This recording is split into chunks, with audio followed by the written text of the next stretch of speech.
Mark, the law has changed a lot in the period of time I've been practicing. I heard all these friends of mine complaining about making $25 an hour.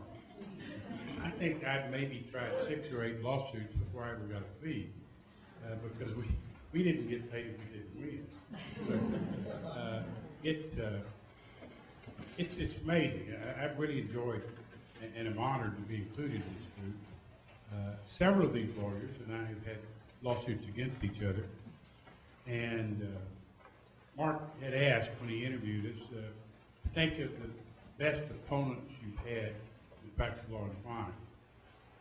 Of course, Coles and T. John Ward are older than I am, so they picked on me a lot before the judge started practicing law. But John Ward and Jim Coles and Rod Phelan and Bill Dawson are at the very top of lawyers that I've had the privilege to oppose, and they have been very good in letting my clients pay the court costs on a number of occasions. The one thing that's been apparent to me over the period of my practice is the practice changes. When I started practicing, and most of these guys here started practicing, you had contributory negligence. So one act of contributory negligence cost your client the whole lawsuit. You also had a unanimous jury verdict, and going to 10-2 made a tremendous difference. And as Harriet said, the technology that helps in the practice is carried over to courtrooms. When we got televisions in courtrooms and could televise depositions, the world changed from our perspective. But the one thing I've noticed is lawyers of this quality, it really doesn't make any difference.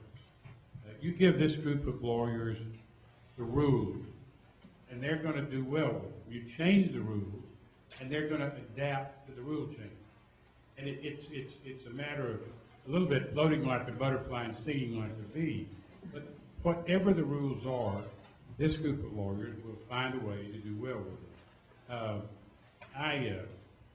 I was recently looking at the law change on civility.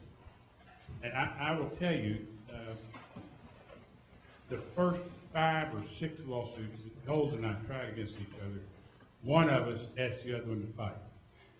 And just part of the routine.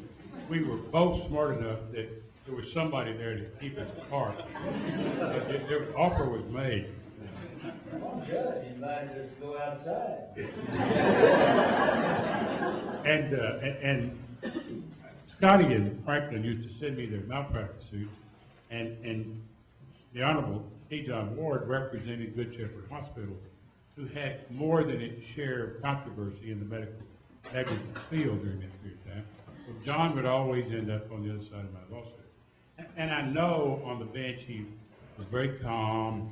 There was nothing vindictive about his ruling. But as a trial lawyer, he was just mean as hell.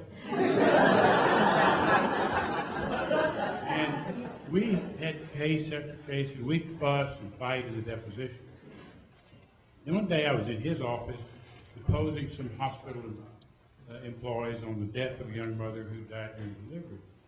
And we had nearly, truly gotten in fisticuffs several times during the day. And the day is over, and his client has left, and he came over to me and said, and I just assumed he was going to say let's fight. But he came over and said, do you drink whiskey? And I said, I do with friends, but I'll make an exception. We went out to the Cherokee Club and had some medicinal alcohol, and I found out he wasn't quite as bad as I thought he was.